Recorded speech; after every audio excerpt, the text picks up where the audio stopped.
Sexta-feira, 17ª semana do Tempo Comum.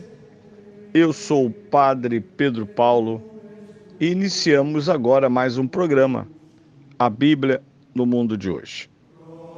Celebramos, ou melhor, recordamos, antecipamos ontem, o dia de hoje, 4 de agosto, dia de São João Maria Vianney, dia em que as preces da Igreja se colocam sobre os sacerdotes, em particular aqueles que têm o encargo da paróquia, para que apreciem e sejam estimulados pelo perene exemplo do pároco de Ars, a menor paróquia, a mais pobre provavelmente, que se tornou centro e ainda é centro de peregrinação.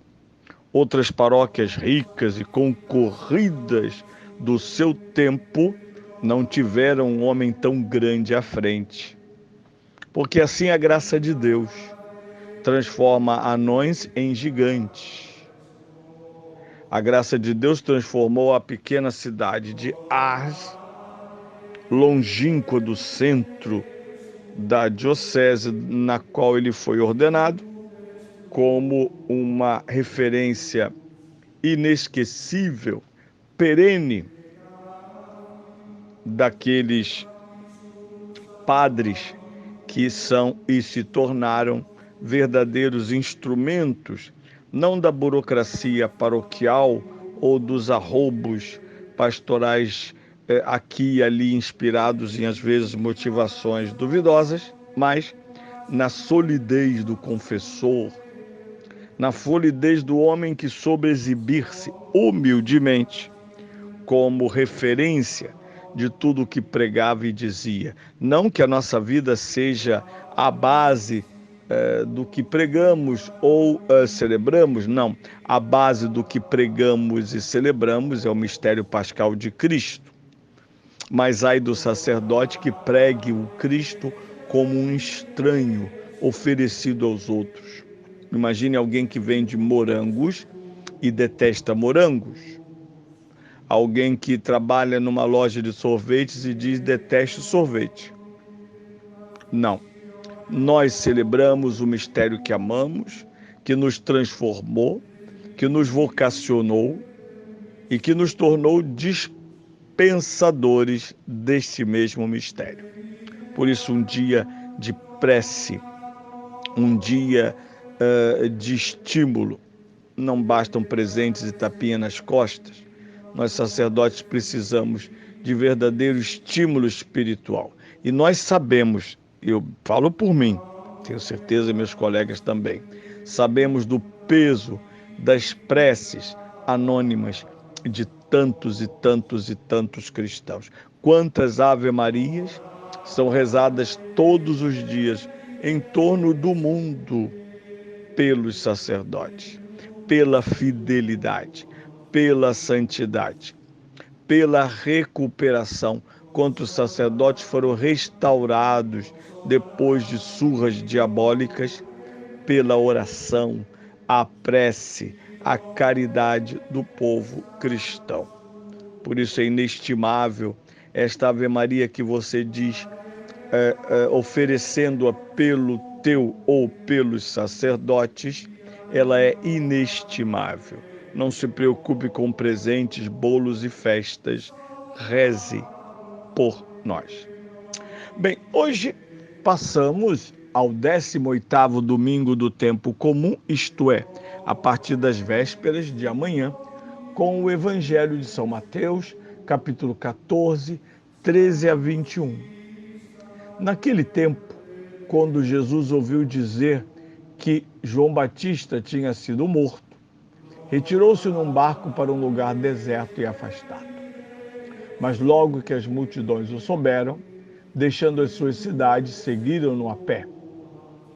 Ao desembarcar, Jesus viu uma grande multidão e, cheio de compaixão, curou seus doentes. Ao cair da tarde, os discípulos aproximaram-se de Jesus e disseram-lhe: este local é deserto e a hora avançada. Manda embora toda esta gente para que vá às aldeias comprar alimento. Mas Jesus respondeu-lhes: não precisam de se ir embora, dai-lhes vós mesmos de comer. Disseram-lhe eles: não temos aqui senão 5 pães e 2 peixes. Disse-lhe Jesus: trazei-mos cá.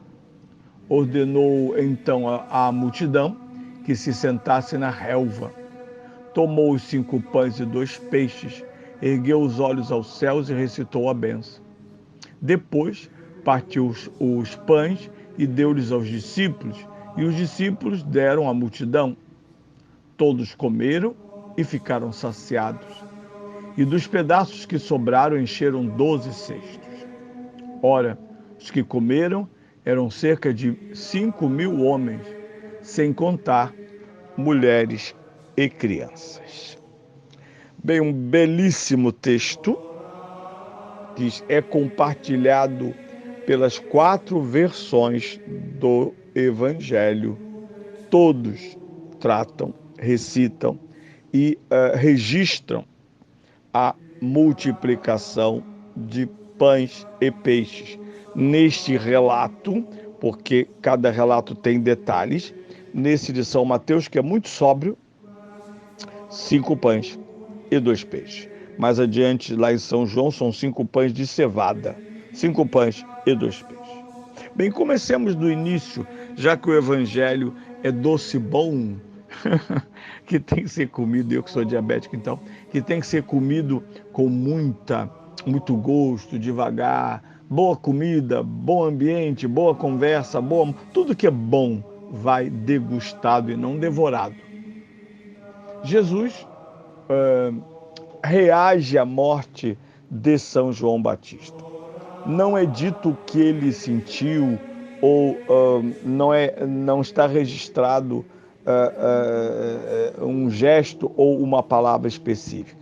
Simplesmente espalha-se rapidamente na cidade o degolamento de São João Batista por parte de Herodes, portanto a corte espalha, ele matou o profeta, e logo Jesus toma uma barca e se afasta do burburinho da multidão. Aqui eu posso fazer muitas interpretações. A primeira já estou fazendo. Jesus se afasta de tudo aquilo que é a reação à morte de São João Batista. Imagine a decepção de muitos, a desilusão de outros, a revolta. É hora de acabar com esse rei, ele matou o profeta. Outros que disseram, ainda bem que morreu aquele maldizente. Tantas reações que parecem não interessar a Jesus. Eu vou dizer de outra maneira, parece que ele não quer se contaminar com a reação e se afasta. São 2 palavras relacionadas na reação de Jesus: lugar deserto e afastado. Deserto e afastado. Jesus faz um retiro das notícias. É para pensar essa reação de Jesus. Mas nós sabemos que, de certa maneira, ela também, nos outros evangelhos, é vista como o epílogo de um período. O Messias está presente, é a palavra que chegou aos homens, e a voz que se cala do profeta se cala porque é hora de ouvir o verbo, não mais o profeta. Santo Agostinho fará uma bela meditação sobre isso, sobre o verbo e a voz. Quando a voz se cala, a voz que prepara os caminhos do Senhor, a voz que clama no deserto se cala ou é calada, o verbo expressa-se. O verbo agora tem todos os canais de atenção e de comunicação. Começa o tempo definitivo que, de certa maneira, fora anunciado pelo profeta.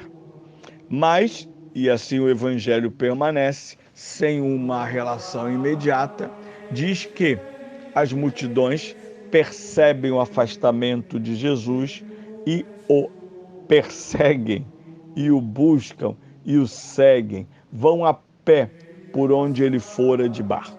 Atravessam aquela região em volta do lago da Galileia, para encontrar aquele que se afastou da multidão, dos seus lamentos, admiração ou, quem sabe, indiferença. Mas, de qualquer forma, eles sabem que devem procurar Jesus de Nazaré, o Messias. Bem, continuaremos na segunda-feira a meditar sobre este evangelho, que agora desemboca em duas questões. Jesus encontra a multidão, reage ao encontro com a multidão e depois, provocado pelos discípulos de certa maneira, leva-os a entender a abundância de vida e nutrição daqueles que vão ao encontro de Cristo.